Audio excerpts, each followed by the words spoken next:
That was Roger Bonair-Agard. Give him up for him one more time.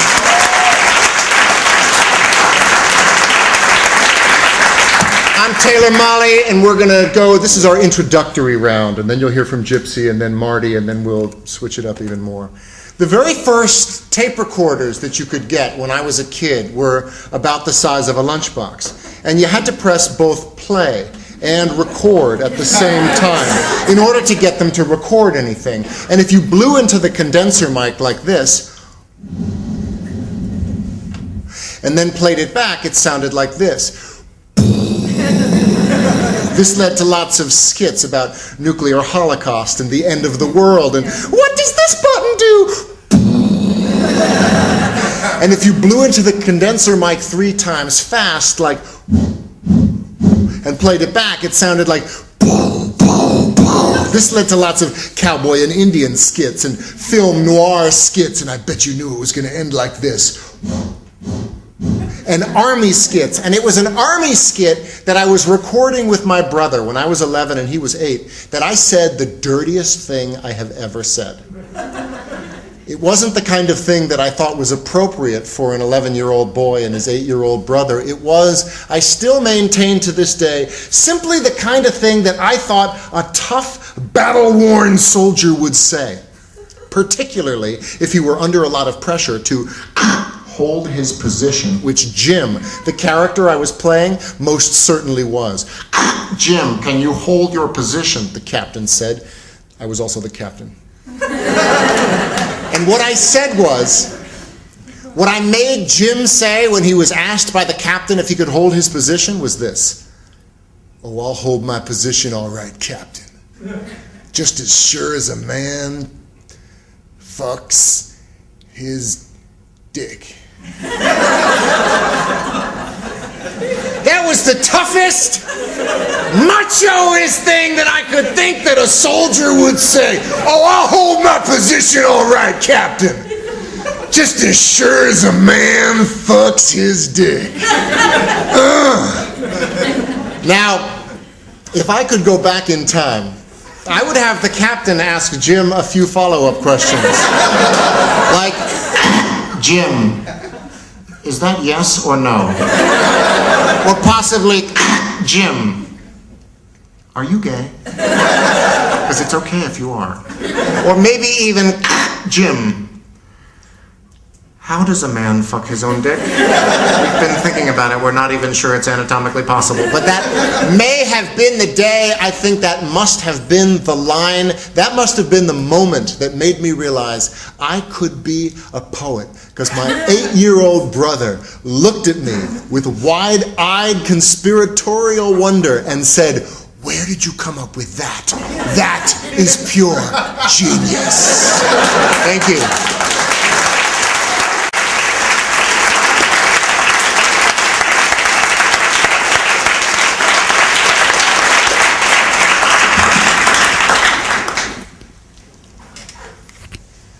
Sunday nights, I lie in bed, awake, as all teachers do, and wait for sleep to come, as though sleep were the last student in my class to arrive. My grading is done, my lesson plans are in order, and still sleep wanders the hallways like lower school music. I'm a teacher, this is what I do. I'm a miracle worker. Like a builder builds or a sculptor sculpts, a preacher preaches, and a teacher teaches. We are experts in the art of explanation. I know the difference between the questions to answer and the questions to ask. That's an excellent question. What do you think? If 2 boys are fighting, I break it up. But if 2 girls are fighting, I wait until that shit's over, and then I drag what's left to the nurse's office. I'm not your mother, I'm not your father, I'm not your jailer, I'm not your torturer, I'm not even your biggest fan in the whole wide world, even though sometimes I act like all of these things I know you can do. These things that I make you do, that's why I make you do them. I'm a teacher, and that's what we do. Once in a restaurant when the waiter said, can I bring you anything else? And I said, no thank you, just the check please. And he said, come on, how about a look at the dessert menu? I knew I had become a teacher when I said, what did I just say? Please don't make me repeat myself. In the quiet hours of the dawn, I write my assignment sheets, and then I print them without spell checking them, because I'm a teacher, and teachers don't make spelling mistakes, do we? So, as a matter of fact, the new school dress code will affect all members of the 5th, 6th, and 78th grades. And if you need an extension on your essays about the poet Thomas Lust, you may have only until December 331st. I hope that's not a problem for anybody. I like to lecture on love. I like to speak on responsibility. At the drop of a hat, I will talk about honor and integrity and the importance of telling the truth always. And when my students say, Mr. Molly, are we going to be responsible for this? I say, if not you, then who? You think my generation's going to be responsible for this? We're the ones who got you into this mess. Now you are our only hope. And when they say, what we meant, Mr. Molly, is are we going to be tested on this? I say, every single day of your lives. Once, while a student of mine was digging in her backpack for a pen, I put on the corner of her desk a pen. But she didn't see me do it. So when I crossed to the other side of the classroom and she raised her hand, still not seeing the pen that I had put on her desk, and said, Mr. Molly, do you mind if I borrow a pen from you? I went,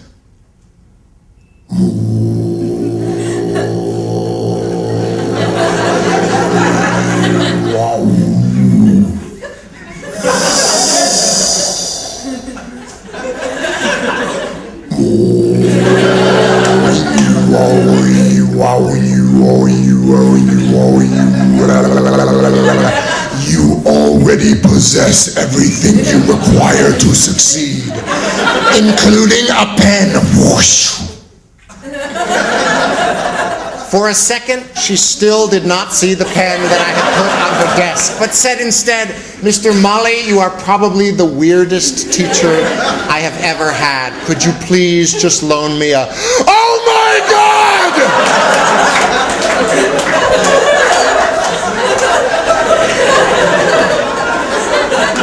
You're a miracle worker. How did you do that? And I wanted to say all I did was give you what I knew you needed before you knew you needed it. So thank you for the compliment, but education is the miracle. I'm just the worker. I'm a teacher, and that's what we do. Thank you. Thank you very much. Thank you. This poem is actually not in my book, and I have it memorized, but it works better if I pretend that I don't have it memorized. But because I'm kind of ADD, I have to turn to a page that has no writing on it so I don't get distracted. And I dedicate this to anyone who was afraid that this poetry reading would be filled with poems like this one. Can I borrow your glasses? Or your glasses?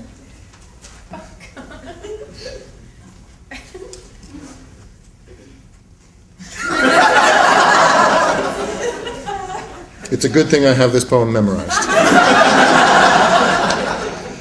The Greek god Hephaestus, as I'm sure you all know, was the god of fire and metalworking. Smithy to the gods, if you will. He was also married to, can anyone tell me, who was married to Hephaestus? Aphrodite, the goddess of love, that is correct! A fate, I suppose, as deserving of our pity as of our admiration. I know. But enough jokes. I didn't come here to entertain you. I came to read a poem. So without further ado, I present the Apologia of Hephaestus in 4 cantos. 1. Winter. Cold, hard stone. Cold, hard, igneous rock formation of stone. Cold like black ice. And hard, also like black ice. Though not actually black and obviously not even ice, a metaphor in any language. As did Christ mourn on the cross, Eli, Eli, lama, lama, sabachthani, so I lament on the streets of the Nazareth of my mind, the deconstructed kiosk of otherness. 2. I am the academic poet's poet who stands aloof and above, not so much in love as I am in love with the love of love. I'll read that again, it's tricky. Not so much in love as I am in love with the love of love. Betwixt my writing and my reading you may notice a certain disparity, but whate'er my performance may lack in brio, I make up for with a well-rehearsed clarity. 3. Out of nowhere and without warning, a barn owl swoops for a field mouse in the church of the non sequitur. 4. The way it all adds up, the way a poem is written, the way it is read, the way silent applause will not wake the dead, the way the end sneaks up on you. Is this the end of the poem? No one knows if they should clap yet. How am I doing on time? Thank you.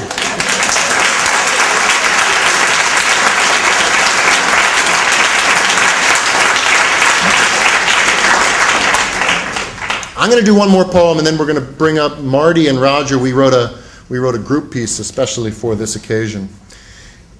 And I'm going to do the poem that I have this goal of creating 1,000 new teachers through the way I talk about the profession. And the poem I'm about to do is printed entirely on this pen. So if you like the poem, you can take it home. It's like a window shade like that. And this is called Objection Overruled, or What Teachers Make, or if things don't work out, you can always go to law school. He says the problem with teachers is, what's a kid going to learn from someone who decided that his best option in life was to become a teacher? Sorry. He reminds the other dinner guests that it's true what they say about teachers, those who can do and those who can't teach. I'm sorry. I decide to bite my tongue instead of his, and resist the urge to remind the other dinner guests that it's also true what they say about lawyers, because we're eating after all, and this is supposed to be polite conversation. I mean, you're a teacher, Taylor. Come on, be honest. What do you make? And I wish you hadn't done that. Asked me to be honest, because you see, I've got this little policy in my classroom about honesty and ass-kicking, which is, if you ask for it, then I have to let you have it, don't I? You want to know what I make? I make kids work harder than they ever thought they could. I can make a C+ feel like a Congressional Medal of Honor, and I can make an A- feel like a slap in the face. How dare you waste my time with anything less than your very best? I make kids sit through 40 minutes of study hall in absolute...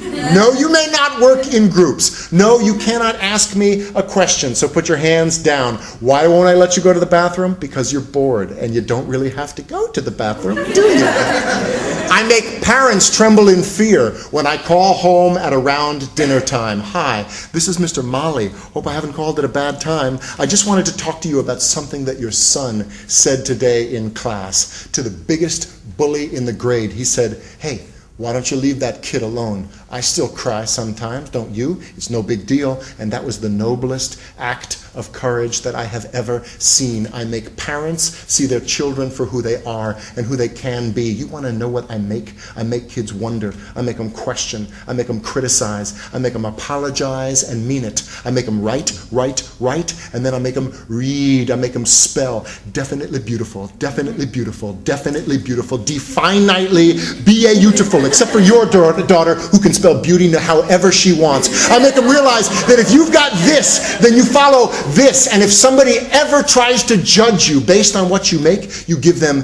this. Here, let me break it down for you so you know what I say is true. Teachers make a goddamn difference. Now what about you?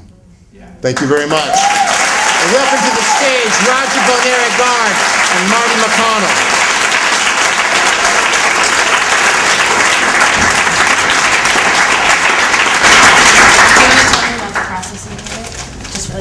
When Tom booked us for this performance, it was in the summer, and Marty said, "Oh, we have no excuse not to write a group piece." So last week, we got together and came up with this. Yes.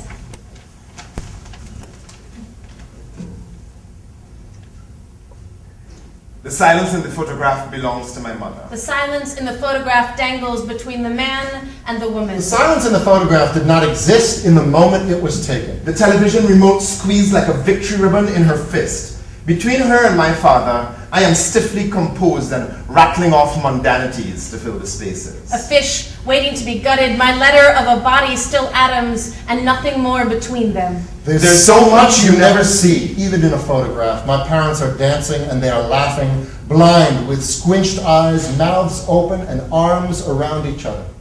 In the photograph, she is turned to the left. Mouth ajar, leaning. He is turned to the right. He is bearded and pleased. I sit between them for the only photos that exist of us three.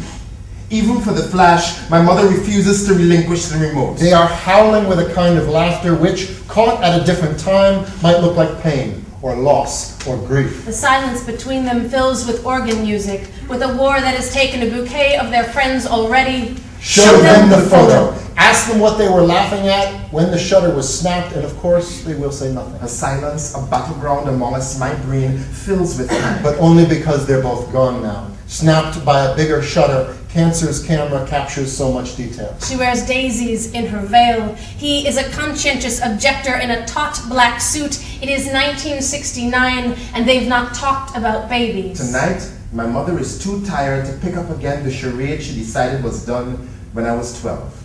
And my father, still too cavalier in tone, inspires in my mother only fight and defensiveness. And it's the little things that count. His hands clasped at the small of her back, hers around his neck. I love them still, as I love them still forever, wherever they are. Tonight it is our Clasped clothes in the that are great loudest. dance of the human life. My yellow long sleeve shirt, my mother's orange blouse. It will be 30 years before My that father's fish dashiki. is split open to the air. The summer he admits to never wanting daughters. The summer she gives back the ring and they start speaking in psychological terms. The greatest gift my father ever gave me was the love he had for my mother. Who knew that a happy childhood would be so rare and beautiful? If I look close enough to what is not being said amongst us, I can almost see my lips move. What the fish birthed was a raucous girl. Calling down blessings on my mother, myself, and the chance that brings us three together. Silence can mean I love you, I remember you. Do you resent A me? vagabond I daughter hate you. with dictionaries I for don't wanna talk arms about it. and a I will bullhorn beat of you. a throat, I need a to neon listen sign to of you. want, I a do not terror agree. of protective miss quiet, you. even in a photograph. There's so much you never see, Even even in a photograph. A trinity that screams louder than anything we can offer as him.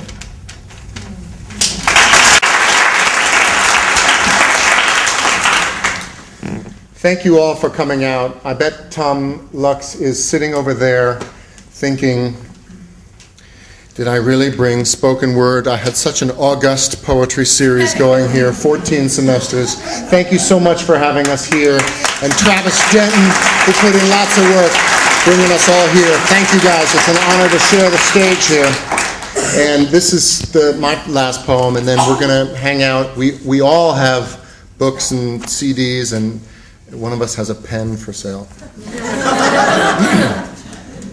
This is called In the Week Between Dead Week and Finals.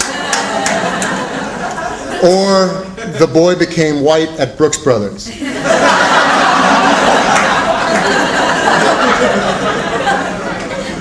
Or In the Beginning Was the Word.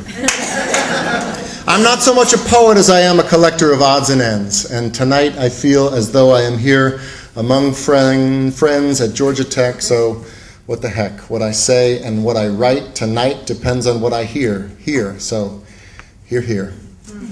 What I've heard becomes the word. American history looks for light, and if we don't find it, then might makes right. 14 semesters of poetry at Tech culminates tonight. 90 some odd poets have been here to share what they write before. Now let's call it 94. Poets are united by their neuroses. Poetry is like a kind of mania. We're from New York City, Trinidad, Chicago, Atlanta, well, actually Albania. It's cold there, and the stars are holes that leak heat and spark. Good girls dress up like prostitutes, like Cleopatra and Joan of Arc. Daily random acts of beauty must become our new routine. Whatever cannot be possessed is poison, so wash your body clean. A girl can dream of Johnny Cash. Where are the letters of my secret admirer? Where is poetry gone to hide? A poem is like a child conceived in the old country. It's another heartbeat you can feel inside. I'm so fast I can flick the switch and be in bed before the room is dark. Dr. John Stone, you are not alone. Poetry is good for your heart. We are brave and bold. We can't memorize because Marty says we're old. But sometimes we're quiet as mouses. Tell me, John McCain, who's the man? A plague on all of your houses. Poetry is the power of the bullet in the gun of the assassin who refuses to shoot. Poetry's a pretty blue dress with black tights and rainbow socks and knee-high lace-up platform boots. No one knows how sweet I am with a ball at my feet, my baritone throat, but listen and I will gladly sing you these words that I captured and wrote. Well, some of them anyway, others I stole. I'm like a mole. This is what I do. I'll take your line, I'll make it mine, and I'll mix it up with something and make it new. I'm a mixtape, not a mistake. I'm not a pain. I'm a poem on a crowded train. We have no defenses. We feel the need to scale them. We write letters to martyrs even if we never mail them. Want to borrow my muse? Fuck you, she's with me. An eyeball with no lid. This reading tonight, none of this had to happen tonight, but it did, Sean. It did. I worked a 10-hour day, but I'm so glad it's ending this way. My name means I am free, so write me a poem that tells you how you feel. Tell me if it's true what they say about hunger, if it's true that bone is harder than steel. And when God knocks on the door of your heart, open it and let her in the room. Listen to poets and prophets and everyone else, because we are all citizens of the womb. Thank you very much.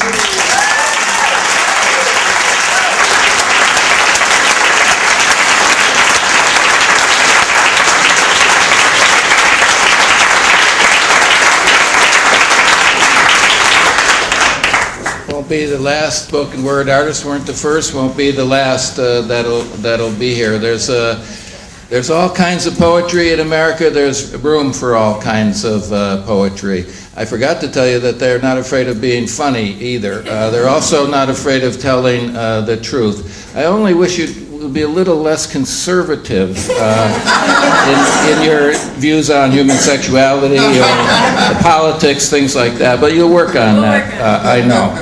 Thank you all for coming. Check out the readings for next semester.